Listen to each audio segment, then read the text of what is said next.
area, I think it's no secret that the DMV produces a lot of high-end basketball talent, but it also still seems unusual. The next three recruiting classes have players in the top 5 from this area. Nate Ament is a top 5 prospect going to Tennessee, as you mentioned. Jordan Smith Jr. I love Jordan in the rising senior class, and then Baba Olatunji in the rising junior class. There's others who I could mention that could be top draft picks, like Eric Ryba and Caden Samuels, but let's focus on those three. You mentioned Ament. He played at Highland. He's going to Tennessee next year. What should college basketball and NBA fans know about him? There's 3 things that NBA teams love, and it's youth, versatility, and length. And Nate has all 3 of those. And what we saw at Nike Hoop Summit during the practices, he didn't do much during the game.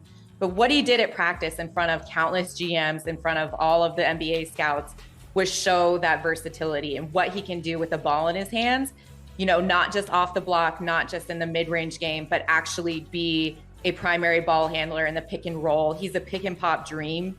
He's just got that quick release. He's got good foot speed, good footwork, and is just oozing potential. So I think that's what NBA teams really look for and they covet. And Nate hopefully has that opportunity to get the amount of touches he needs in Tennessee to solidify him as a top 5, top 3 pick. Yeah, I had the privilege of calling play-by-play for a couple of Ament's Highland games this past year for Monumental, and there were some plays that he made where I was like, okay, I got to pay attention to this dude. Like, there was one play where he, drove past the hoop, fake reverse layup, spin move, hook shot, and it was the most fluid thing I've ever seen. So he is definitely putting people on notice. He went head-to-head with against Darren Peterson and Prolific, and they got the win. And Nate and his just intensity down the stretch, he made the game-winning block. He is a hooper. He's so competitive, and you love to see that because he's a really nice kid. Family's great. He's very nice, but then you step on the court and it's game over. Krysten, I'm curious because when Chase was going through that litany of players from the DMV area who are all making strides towards the next couple draft classes, your eyes perked up when you heard Jordan Smith Jr. You said you love him. He's currently ranked 3rd in the rising senior class. He goes to Paul VI in the DMV right now. He hasn't decided where he's going to school, but I'm curious what you think of him because from what I've heard, he's been really standing out at the USA U19 team thus far. He is, Jordan Smith Jr., one of my favorite players I've ever covered. On the court, off the court, great kid. But what he brings defensively is insane. He is one of the best on-ball defenders, one of the best rebounders. Him and Caleb Holt on U19s coming in as the secondary unit was insane.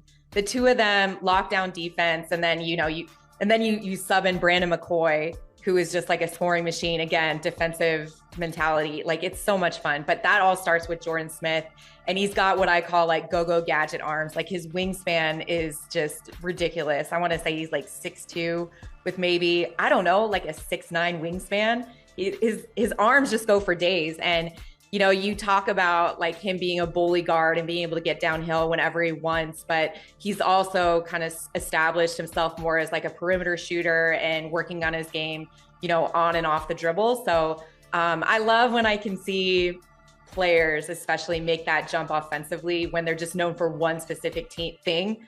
And, Jordan playing at PVI and also for Team Takeover was really just kind of the catalyst for why they went 14-1 in the EYBL and made such a stretch, during Peach Jam.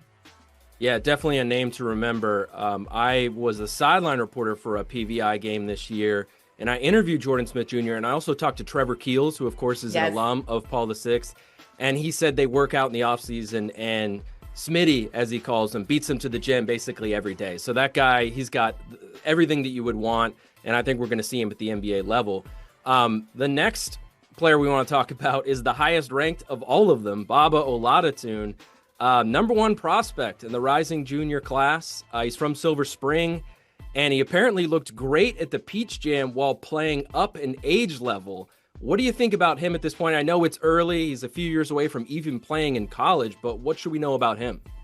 They call him Mini Durant. He played for Team Durant. I saw him session 1 in Mesa, Arizona. He was playing U16s, and Kevin was there. His brother was coaching the U16s, and they both looked at each other Yeah, no, he's got to play up. And the very next session, they moved him up to 17s, where he was still so effective. Like he just affects both sides of the ball.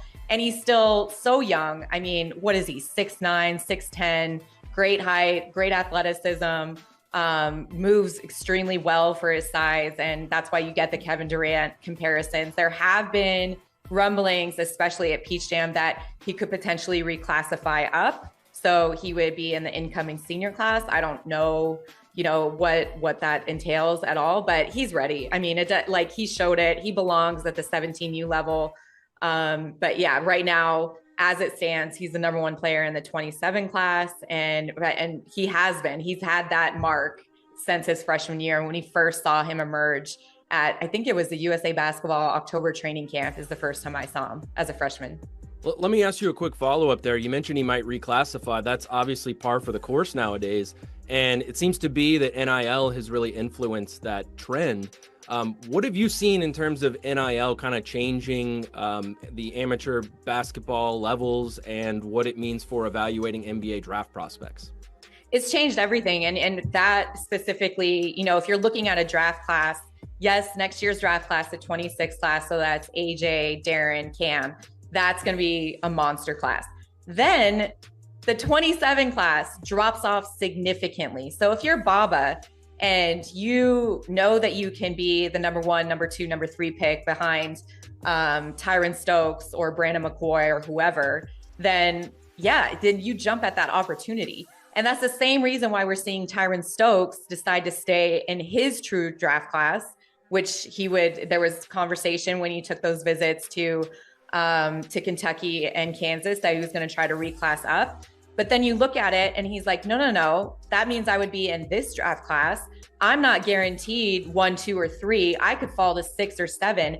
And when you look at rookie contracts, that's a $5 million swing. So Tyron's going to stay in his high school draft class.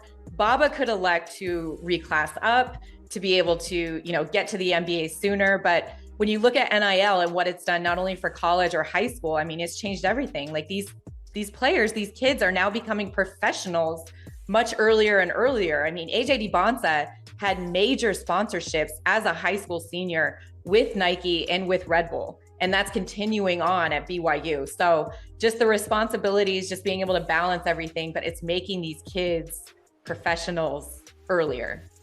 Bijan, you got any more questions? I think you kind of summarized everything. Like, I was impressed with just your knowledge of kids who haven't even turned 17 yet. Like, you are so tapped in, Krysten. It's very impressive. I have no life. I stay in the gym. That's it. Yeah, well, great. I think you gave a great summary of what Wizards fans can expect, not just in 2026, but 27, 28, 29. I think there's a lot of stuff coming down the pipe that people should be very excited about.